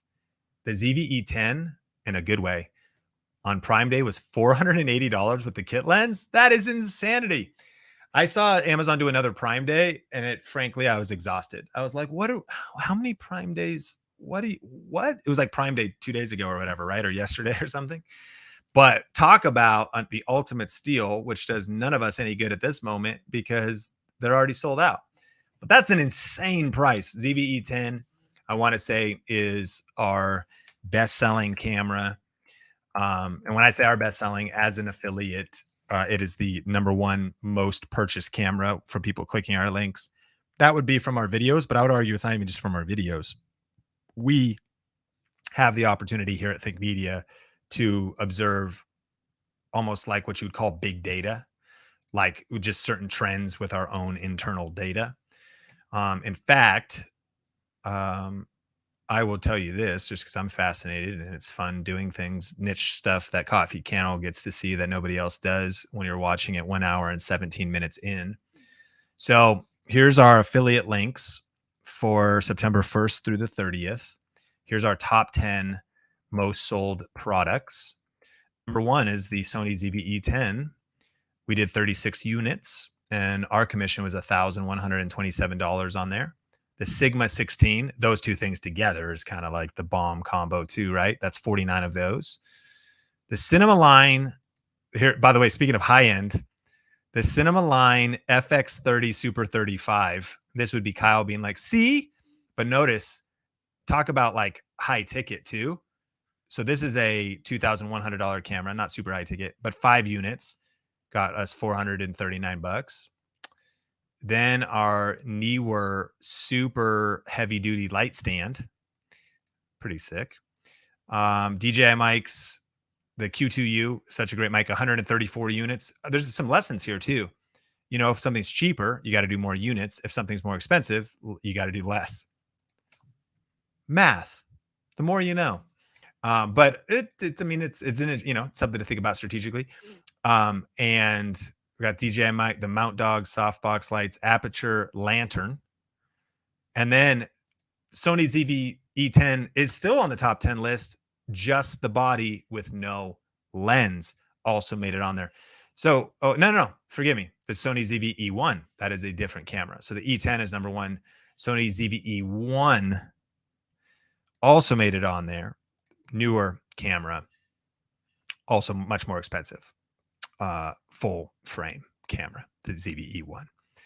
The more you know. That was a little insight that we got to do together. Hanging out. Samuel's sipping on some coffee. Deal Billy, I appreciate you. Glad you're getting value today. I need money. I feel you. I mean, that is true. And especially to buy cameras and things. And you're right. I think David's talking about Matthew when he said this dude is going to pop. It's so good. I don't know what that was referencing to, but I agree. I think Matt's going to blow up. And I think Ginger is too. All right, let's answer your questions. This is the Coffee with Cannell show. If you're just joining, my name is Sean Cannell, rhymes with YouTube channel. We bring on guests. We kind of do channel reviews. We talk through things. And then we also answer your questions. I got about 8 questions in and a few minutes to answer some of those. If you have any more questions, we'll get to those in just a second. Right after this quick break. The brand new and updated version of YouTube Secrets 2nd edition is out now. Learn the strategies of today's top video influencers in this step-by-step YouTube playbook. Get your paperback, Kindle, or audiobook today at ytsecrets.com or by clicking the link in the show notes or the description. ytsecrets.com. Have you read the 2nd edition of YouTube Secrets? At ytsecrets.com, you can get the 2nd edition, brand new and updated, 90 new pages, some deleted chapters. And so highly recommend that. Also available on Audible if you're a listening type, and a great way to reinforce just YouTube best practices and all those kind of things. Probably one of, because very affordable. Books are not that expensive. Books, as a side note, not just because it's my book. Look at my shelf behind here. I'll go on my stories. I'll post other books. Books are one of my favorite things, but here's why. The fact you can get 20 years of somebody's life for $20, the fact you can get 10 years of someone's experience, wisdom, and mistakes for $10, the fact you can get a couple hours of someone's wisdom refined, written down, and then read into a high quality mic in an audiobook, and listen to that while you're walking your dog, doing your chores, doing your responsibilities, pushing your kids in a stroller on a weekend for one Audible credit or $7. This is one of the biggest, most, highly leveraged things you could ever invest in. If you don't buy my book, please buy books. If you don't read books, please start reading books. And if you're not a big reader, listen, because lifelong leaders are lifelong learners. And without a doubt, I think the amount of strategy and helping, becoming a strategist and developing how you think, media, developing your thinking, your strategy. It might sometimes feel like not just like a YouTube book, reading books on marketing, reading books on copywriting, reading books on communication, reading books on speaking, listening to books on all the above can so enhance your YouTube channel. I know they have mine. So ytsecrets.com if you want to check that out. But let me know, and let me know what books are you reading. Any book recommendations that you have, let me know. And let's answer your questions. Thoughts on building a channel around news and current events? You just mentioned before, but curious if there's anything new. I think it's one, it's a solid strategy. 2, one of the ways to test a strategy is to go see if there's anybody else doing it. You will find many examples of people doing it successfully. 3, there's a famous verse in the book of Luke of Jesus giving some advice, and he's telling people, he says, doesn't a builder, before building a tower, count the cost of building that tower to see if he has enough time and resources to finish it? Because if he doesn't, and he only gets halfway through, then people are going to laugh at him and mock him. That's essentially what the parable says. And then he says, doesn't a military general assess the enemy's forces and his own forces before going to battle so that he doesn't just go into battle and get slaughtered? Of course he does. And so his whole point is count the cost. And in that Bible verse, he's talking about count the cost of being a disciple, of following Christ. But of course, there's so much wisdom. The Bible is the best, greatest success book ever written, the greatest leadership book ever written, the greatest business book ever written. So you could take something like that to say, okay, not only could I win this battle, but also do I have the time and energy, and is that what I want to build in as far as a channel? I love it. I'm for it, but it's not my favorite. And Video Ranking Academy students know that as we're teaching our 7R system, our favorite type of content is evergreen content. By the way, I think content can coexist on a channel, meaning you can embrace trend surfing and influence surfing, the kind of channel you're talking about, while also embracing evergreen topics. And in doing so, so long as the value proposition of the channel serves the subscribers in both cases, that is the most lethal type of channel. For example, I will do breaking YouTube news on Think Media, and I will do a ranked video about YouTube strategy. That's how I think you should think about your channel. So you asked my advice as you were here. I'm giving you more questions than answers. You need to architect your future. You need to architect the channel you want to build. As much as possible, you want to look ahead 2, 3, 4, 5 years. Let's assume this is going to be a smashing success. We literally did coaching on a Coffee with Cannell episode. And as a reminder, you can always go back into Think Media podcast. They could probably be labeled better. Is our playlist game strong? I'm not sure if our Coffee with Cannell episodes, the one way you could do it is you go to the live tab here, and they're not really notably super different. But in one of the last 2 episodes, I coached a guy that's doing pure news, full-time, money coming in. But you know what he said? Oh, dude, I'm so busy and crazy right now. I am, so let's see, here's Coffee with Cannell. One of the best ways to earn money from home and build a life and a business on your own terms is creating. I don't think this playlist is updated, but we'll get it updated of all of our Coffee with Cannell episodes. We kind of have a unique way of doing things here where we don't say that the show is Coffee with Cannell in the title. You maybe noticed that. It's because, in my opinion, it doesn't have any value. Whole separate conversation. But one of the ways we can organize that, and we will be doing that, is making sure that we get it in the playlist as well as the hashtags that we add to the episode. So hashtag Think Media Podcast, or rather hashtag Coffee with Cannell, hashtag Sean Cannell. And so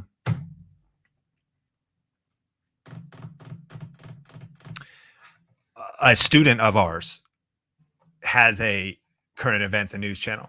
And maybe that's what you want, because this is a good goal to have. He's got money coming in. He's doing it full time. He's got more money than he thought would be coming in, but he doesn't know how to get out of the hamster wheel now. And so we talked a little bit about team, a little bit about systems, a little bit about shifting some of the content to evergreen. That's my only warning for you. Different channels, different things, but in the creator economy, it's smart to architect, think ahead. And those are all some considerations. David says, shorts or not shorts?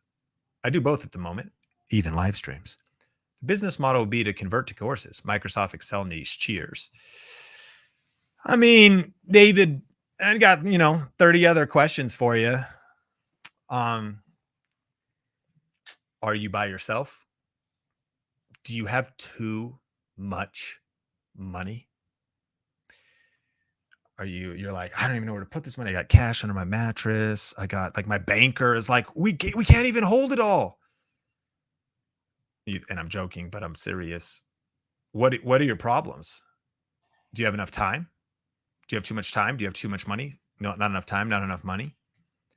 Because, for example, we do shorts, but I do a video podcast, and I've used money to hire somebody to cut shorts out of it. And then a social media manager schedules those shorts. And I do a lot of them. But notice how I do them. Now, I also make original shorts from my phone. I get inspired. I'd say 2 a month. I do 2 crafted shorts built out in CapCut, 2 to 4 a month by myself. And I'm, number one, incredibly blessed. I'm obviously a full-time YouTuber, but the better accurate, I'm actually a full-time CEO founder that also has got a lot of other things that I'm juggling now because of the nature of what comes with that. So all of us, easy for you to say, Sean, you've got other people. Well, nothing's easy for anybody to say. We all have different things going on. Like, we're in different seasons of maybe how much money we have, but how much time we have. And then I could go look at the single person that's watching this right now and be like, what the heck are you doing, bro? You're freaking single. You're not even dating anybody. You work 32 hours a week at your job. You have no excuse to not be blowing it up on YouTube. You got so many hours that could be optimized in your schedule. There's 13 moms watching this right now that want to punch you in the face because they figured out how to do YouTube, even though they've got 2 diapers to change. lunch to pack in bags, dinner to cook, a husband they're trying to keep happy, and he's super grumpy. So we all have different things we're going through. So should you do shorts or should you not do shorts? You shouldn't if you can't. You should if you could. I think if you want to sell courses, you should optimize content to sell courses. If you do free Excel tutorials and you want to make AdSense, those videos make big money. There's so many Excel tutorials that have 1, 2, 3, 4, 5 million views, and they're like an hour long. So that's a good niche to optimize towards. Live streams too. If they're evergreen live streams, they have high replay value. So it's a cool question. I mainly just ranted, David, related to your question. Should you do shorts or not shorts? Yes. Should you do live streams if they're good and if they have replay value, I think. And should eventually you have people, should you get people into your course? Sure. All the above could do that. Shorts are hard if you're trying to go direct because links are no longer clickable. Now shorts have the related video thing. We've been testing it. It doesn't work that good. And what I mean by that is you can study the watch time of your traffic sources. And here's what we've learned. Y'all, did you know that you can connect a related video to shorts? So there's a link, there's a clickable video on the short right underneath the title, a clickable link. Here's the problem. In one of our viral shorts, we link to an 18-minute video, but the watch time is 45 seconds. What does that tell us? When the traffic source comes from shorts to a long form video, the attention isn't shifting. The mindset of the person moving to the next thing is still in like a less than 60-second mindset. That's verifiable of what, at least in our somewhat of a limited test, but that's data-driven insight. Are we mad about that? No. Are we stopping doing it? No. The reason we might stop is because you might say, well, is YouTube actually, is it going to hurt that video that some of the traffic is actually much less average view duration? Takeaways: shorts viewers converting to long viewers is very tough. Not your fault. Meaning it's just they're in the mode of like scrolling. That's the kind of content they want to watch. They're not like, oh, I'm like getting all these dopamine. You think about it's biology. Is it biology? Is it neurology? Dopamine, though. I'm actually consuming a lot of shorts these days. And when I'm usually consuming shorts, all I ever do on the long form is I add to watch later. I'm too much in an addiction cycle. Give me more, 10 seconds, 20 seconds, 30 seconds. Oh, cool. That person was on that podcast.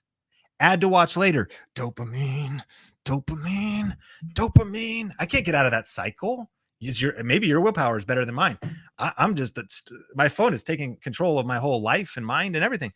So I think it's going to be hard to make some of those bridges from short form to long form just because the mode the person's in.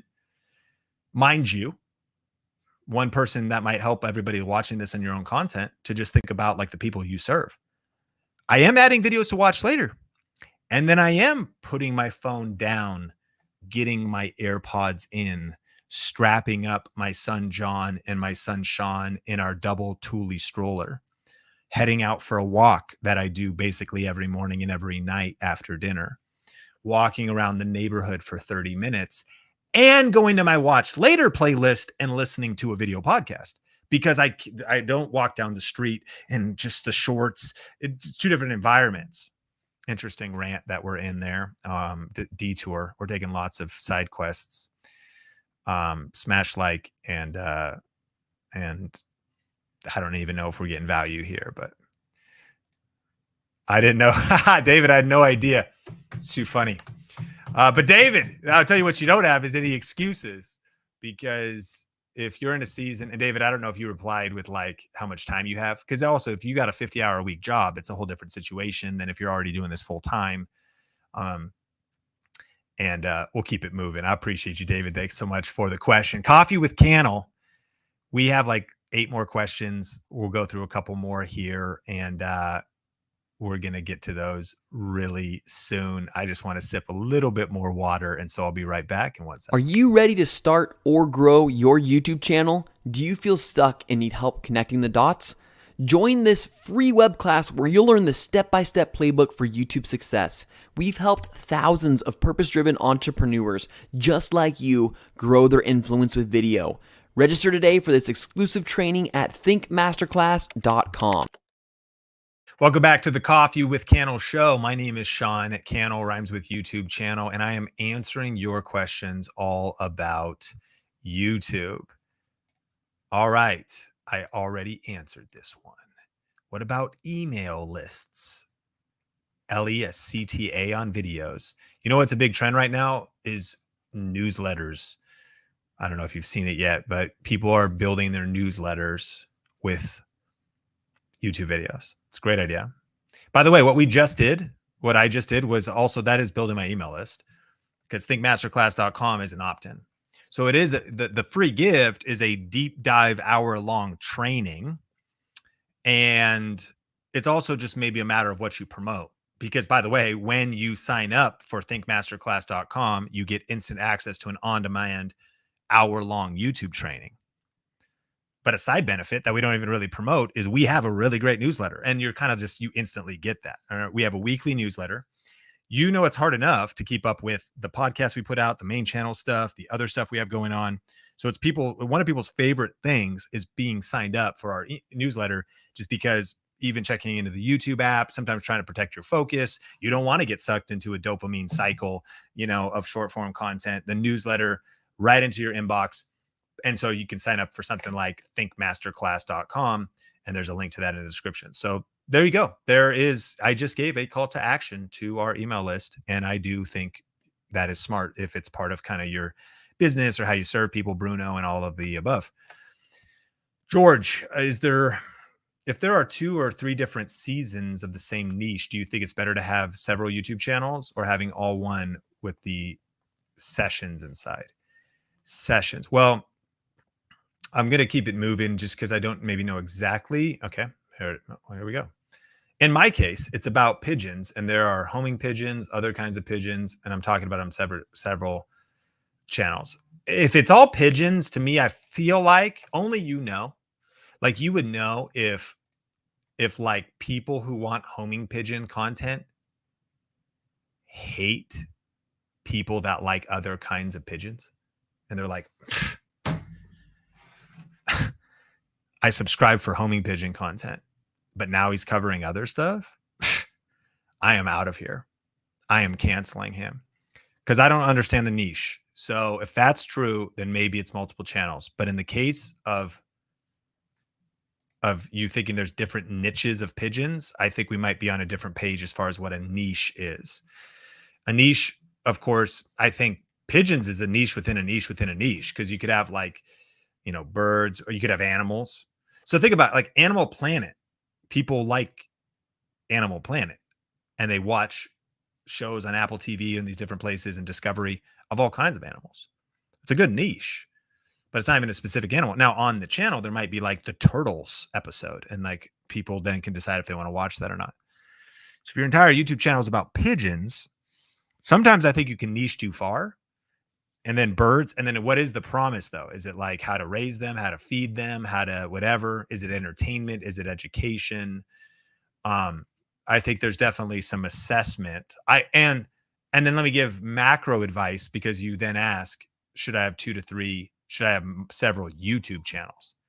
Here's what I don't recommend for 99% of people watching this.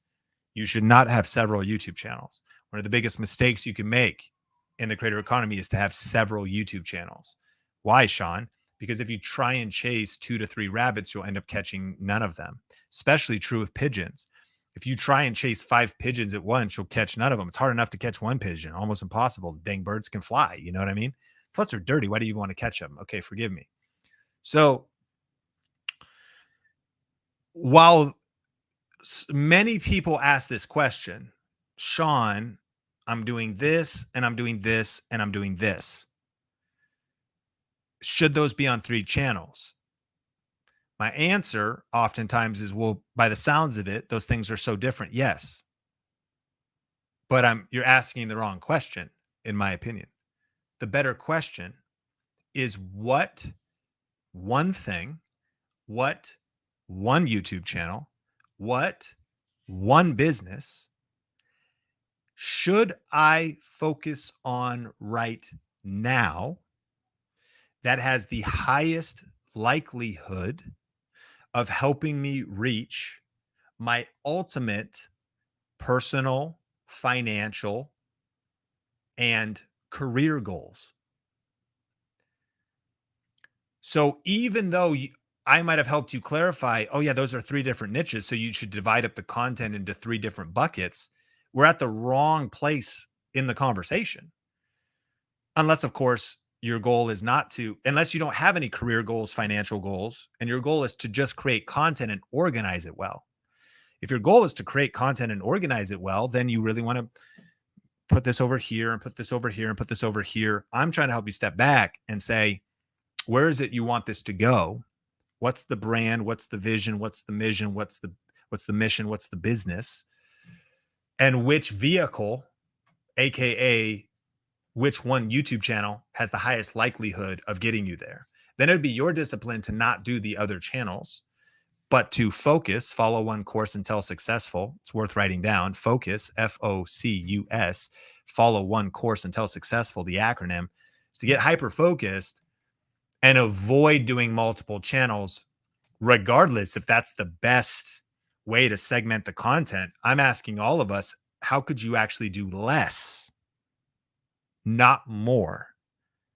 It is of my opinion, with many scars to show over my last 20 years doing video and 16 years doing YouTube, that the majority of creators are slowing down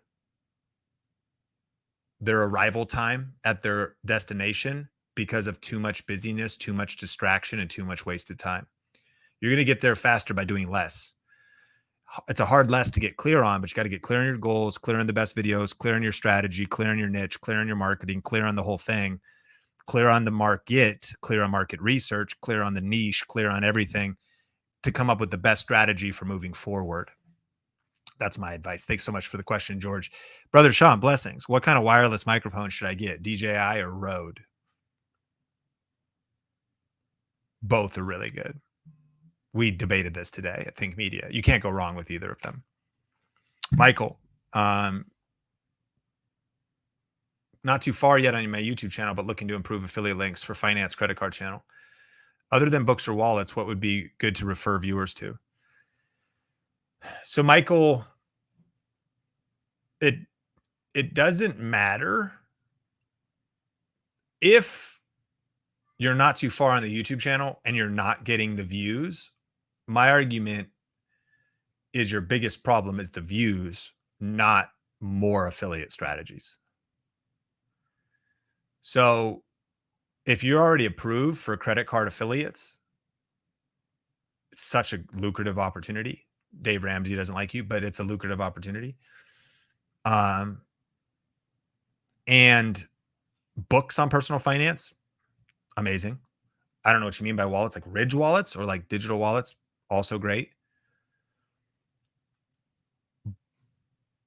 But my heartfelt advice for you is one great video that's getting views, getting clicked on, getting shared, and that's structured in such a way as to add legitimate value, build legitimate trust, add real content. It's not a cash grab. It's not a money grab. It's not an affiliate grab. I'm not saying you're doing that. I'm just saying the video accomplishes a lot of things because you sat down and you intentionally wove those things into the video. Really good value, hours of research, really helpful. Then all of the above would be helpful, but all of the above affiliate opportunities would be good. It's also more, what do you care about? What's going to serve people the most? But Michael, what the number one problem to solve, I think, would be the growth in the views, because views is going to be the key to making anything work. Monetization work, obviously hitting 1,000 subscribers, 4,000 hours of watch time, but it's the key to making affiliates work too. Because although you can start making affiliates, even if you're not monetized, you're only going to make any kind of revenue at scale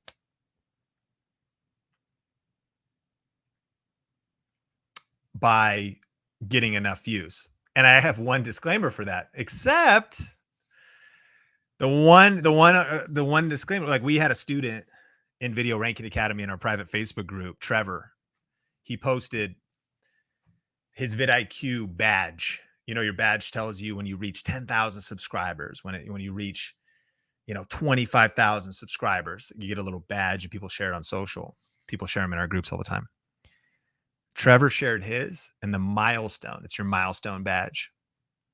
The milestone was 1,500 views on the channel. Total. Now, if you've been on YouTube for very long, 1,500 views is not very many views, right? I'm not trying to belittle the milestone because you don't even know where this story is going. If you've been on YouTube very long in the last 2 years, you can kind of like put out a short that's not very good and get 1,500 views. If all you want is the vanity metric of like, I got 1,000 views, not subscribers, in the lifetime of your channel, that's many people probably wouldn't celebrate that milestone. They'd celebrate 1,000 subs, but like 1,500 views across all videos on the channel.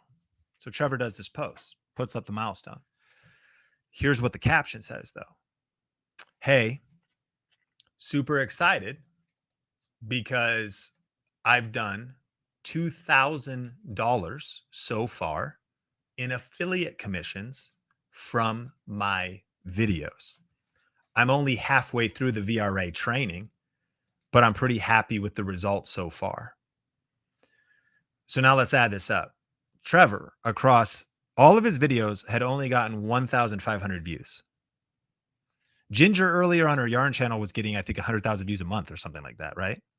Whatever it was. Trevor only had 1,500 views total in the lifespan of his channel, but he had already collected $2,000. How, Sean? I'm glad you asked. A really good question when you were saying is the big secret, the big answer to how is that possible is the size of the affiliate opportunity. If you can earn 50% on an $1,000 sale, that means you would earn $500 if you only made one sale. If your video got 100 views and one person purchased an $1,000 product and the commission percentage was 50%, then you just earned $500 off of 100 views. So the question now becomes, what affiliate opportunities out there exist with those numbers and those terms? What video topics, video search terms exist that could be connected and lead to affiliate opportunities of that size? And number three, and addressing your objection, but Sean, like this doesn't exist. Oh, it does exist. This is what the small percentage of elite YouTube strategists understand. What clientele or audience is looking for answers of that kind? Because while it might sound shocking, you'd be like, well, who's out here spending $1,000? Who's out here spending the higher ticket? People all the time, everywhere, all the time. Like, with all due respect, just because you don't have money does not mean that other people don't have money. This is a big opportunity if you embrace this line of thinking. There's not a lack of money in the economy. There's not a lack of money that's available for you. There's not a lack of money, especially if you're listening to the news, you're probably listening to the wrong thing. Look at the trillions of dollars that are being spent and wasted every day. Look at the way here in the US, the government's spending money. Look at the gross domestic product. Look at percentages, even if, so you can really be fixated on maybe how strong your struggle is. And it's very legitimate. And you might be fixated on how significant the struggle is of those around you. But you have to understand that there's a whole nother reality that if you get in front of the right audience with the right product, with the right solution and the right answer, then there's massive financial opportunity. It'd be the difference between doing dollar makeup reviews and luxury watch reviews on YouTube. Luxury watches. It's a $10 purchase versus a $10,000 purchase. And here's my question. Do people buy luxury watches? Well, yes, they do. Well, Sean, but how am I going to get my hands on luxury watches? Well, land the plane here, because I understand it opens up a lot of questions and we don't have time to unpack, all these other nuances. But that's another way to I think about things. That's kind of fun, because you're saying that would be the solution. I was like, number one, get your views up so it could be more credit cards or more books or more wallets. Or what opportunities are there that could be much more lucrative, so you could do a smaller volume with higher percentage or higher priced products? And of course, well, I got to keep it moving, but we talk about that kind of stuff inside of our program and other places. That becomes the big opportunity. That's where we get excited about 1,000 true fans. My friend Shalene Johnson said it's like 500 true fans. I'm convinced if you could build a community, the right community, interested in the right particular thing with the right particular pain point. All right. Myra Kate, smash like. We're landing the plane. It's 1 hour and 50 minutes in. We're smashing like. Okay, Myra, my target audience is Christian women coaches. How do I attract more of my target audience on videos? My analytics say I have 70% men as viewers. So I think she's going to be on Coffee with Cannell in the future, because I saw this. I don't remember where I saw this, but let's actually check out her channel. This is a really good question for anybody who's wondering what audience they're attracting. So one way you could make sure you attract female Christian coaches is by saying signature course versus mini course. What female coaches need to know: how to create your course outline in 30 minutes or less as a woman, what to do if you feel stuck in creating your course as a female, sell your course. Now, you might be saying, Sean, is that what you're recommending? No, I don't recommend that. I don't think you should do that. I'm just saying that's one of the ways to narrow your audience, is to narrow your audience by calling out your audience. Now, that is a good strategy. It's one headline copywriting strategy. What every real estate agent needs to know about creative finance. What every Christian content creator needs to know about what the Bible says about pride and ambition. So there's certain videos that are a great strategy to make. But what I want to simply do is just answer one of the reasons why you probably have 70% men is because, they did a study. They did a study of people watching content, and they discovered this. They discovered that when it comes to people watching content online, that men prefer to watch women online. And here's what else they discovered. Women prefer to watch women online. Sorry, guys. So the conclusion of the study was that, like Beyonce said, who runs the world? Girls. Who runs the world? Girls. Okay. Relax. I'm kind of half joking. That was a real study. We could look it up. So what I think can happen is, whether it's someone seeing you in the thumbnail, they're looking about whether it's a Christian entrepreneur, like whatever, and it's you just providing good information. I think you've done an incredible job with your branding by saying helping Christian women coaches multiply their income and impact by turning their God-given gifts and expertise into online courses. Great. But now you just have to embrace, I don't even think there's an answer to this. I think what you do is you just embrace that you create the content that's going to serve your target audience. You articulate and clarify your brand, which you've done. You know that's who's going to be your customers, or that's the only customers you accept. So it doesn't even matter if men apply. They just won't get accepted because you've clarified your brand. Great. But as you put out YouTube content into the world, I think you just embrace and accept the 70% men. That's my answer. And actually, I'd open this up to anybody else here. Like, you got 70% men as viewers. Like, they like your content. And at scale, it's more ad revenue, it's more stuff. And then it might also open, though, if something like that happens, these are like the cool moments that might happen in our business that could open up ideas that you never had at the beginning. You go, wow, look at this weird thing happening. I wouldn't have thought this would happen, but now there's all these men. You have a certain market segment that now you're trying to serve. So, for example, we recently did a Christian content creator class because I recognized that as a Jesus follower myself, as a Bible nerd, there is people that were resonating with that. We have an upcoming real estate one. So yes, the VRA 7Rs works for every niche and every kind of person. However, the way you apply it's a little bit different in different contexts. You also, I don't think as a real estate agent, you need to be focused on doing like affiliate marketing videos about books, because your affiliate should be the 3% commission you get on that $500,000 house. So it's like, let's figure out how to do that instead. So there's can be specialized stuff. So my thought is maybe, Myra, when you see something like that, you start thinking about bringing on a guest, and you do a joint venture relationship with a guy, because, and you see if there's some way that the 70% of men watching, it doesn't mean you, like, this is biz dev thinking. You don't have to start a new business. What business can you partner with? Who could you, and you don't rush into something like that. And by partner, I don't mean you have to become business partners. It just means that's what we do here at Think Media. We have people that we're good at making online courses, but like right now we are, our friend Marisa Murgatroyd.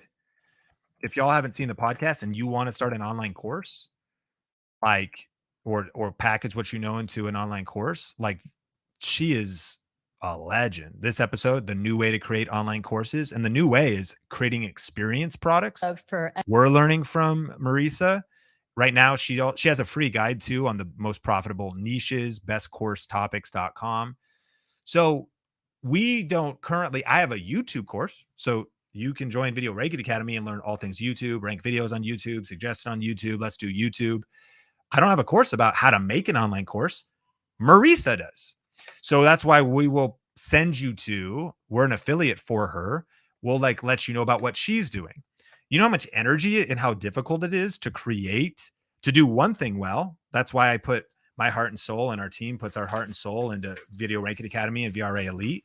You know how hard it is to make. And by the way, we used to have this thing called Inner Circle, and I realized how hard that was. I started chasing 3 pigeons. Now I got rid of them because I don't want no scrubs. A scrub is a guy who can't get no love. I don't want no pigeons. Okay, relax. Video Ranking Academy workbook. What am I saying? I got way off on that last one. I want to make this course better. Focus on this course. I want to go deeper on this and partner with others. So, anyways, I think that's an interesting thing for you. Is what if you thought about how you could serve those men without you being like, oh, I got to coach men now? Not necessarily. There could be other ways, and just continue. And then on the flip side, like, don't even worry about it, because at the end of the day, YouTube is probably, if you're doing it right, it's going to be a pretty big funnel. You have some viral videos. If you have a viral video, half the people in the comments are like, you're dumb, you're stupid, you're ugly. That's actually a good sign. It means your video went viral, because obviously it's not the people that like, and I know we're insecure about that, but it's like, if you start getting millions of views, you know, Fortnite 42 is going to be like, why is your hair gray at the bottom of your beard and your side? I'm like, thanks, bro. You know, some like Zoomer is just critiquing me as I turn 40 this year. That just is distribution. You're being distributed broadly on the internet. That person's probably not going to make it all the way down to like being a part of deeply listening to the podcast or joining one of our programs. And so it's so great. You got 70% of men. Cool. The greater crowd is following you. That's amazing. But do you have enough customers? Do you have enough? Are you achieving your business results? And if you're doing both, you've got the broad appeal up here and it's funneling down to the customers you want to serve, then you're already winning, and I wouldn't worry about it.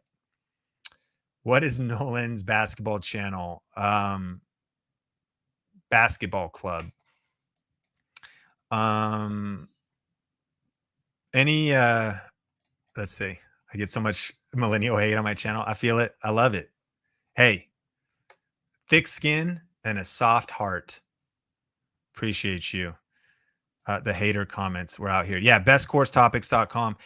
If you're thinking about creating an online course, bestcoursetopics.com is such, Marisa's really smart and such an expert in this whole world of creating online courses, and getting your course right is such an important key. And so, yeah, Sparkling Life Coach is taking her course. Yeah, she is amazing. So Marisa Murgatroyd, she's doing really great things out here.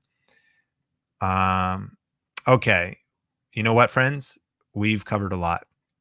We've wrapped. I don't want no scrubs and I don't want no pigeons. We've had guests. We've had whole streams crash, blue screen of death, and yet we're still here 2 hours into it. Dang it. I didn't turn the stream off before 2 hours. Wouldn't have probably made a difference, but I like it when it's a little bit shorter. Yeah, that's a good point. I don't know. No, the quote was, my favorite quote was this, I don't know what age they were, but this person goes, why does Sean have the face of a boy, but the hair of an old man? I was like, thanks for the encouragement, dog. I appreciate it. Thanks for just being out here for me, sending me love. Could have said great video. Could have said great tips. Could have said you're helpful. Could have said I appreciate you. I appreciate the question too, though. Why do I have the face of a boy? You want to know my skincare routine? Sometimes people ask. Meanwhile, all right, this is what you get on the after the.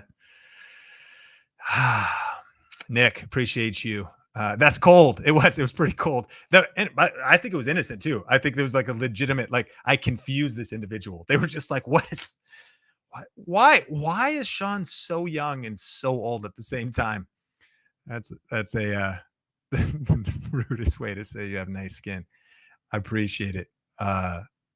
Thank you. Hey, just out here, you're helping my insecurities. I'm grateful for it. Thank you so much. All right, listen. This is Coffee with Cannell. We're landing the plane. We'll be back. If you haven't subscribed, subscribe. If you haven't subscribed, like if you haven't liked the video. Remember, new Think Media podcast every Tuesday and Thursday. So if you're on this channel and notifications are on, you're locked, you're loaded. This is the place where it's all happening and going down. Of course, if you're also a connoisseur of the in-ear experience, we're on Spotify, Google, Apple with the Think Media podcast. Coffee with Cannell is happening about every 2 weeks. So I cannot wait to see you on a future Coffee with Cannell show. Jose, I appreciate you. St. John, appreciate you. Amanda, appreciate you. Eva, what is your skin routine? Oh man, Kiehl's is what is kind of where I'm going all in these days. I got that Kiehl's. Oh, and Drea, drop a link. I think they have an affiliate program. It'd be a different channel, obviously. But just can't end the stream, just totally distracted.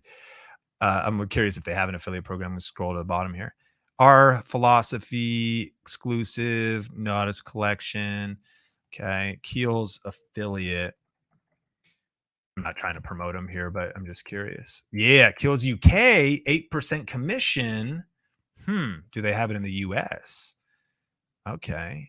Kiehl's affiliate program in the US might be on affil.io. So I could sign up for that. Not my niche, doesn't matter. But there's like this midnight recovery, and then there's like a something else or whatever. So that's, appreciate the question. I'm turning 40 Kiehl's is fire, in 27 days. So anyways, hey, appreciate you. Sean Cannell, YouTube channel, Think Media podcast. Think Media, on a mission to help 1 million purpose-driven people create a full-time living doing what they love while making a difference in the world. Smash like if you haven't yet, and I will see you in a future episode of the Think Media podcast or Coffee with Cannell.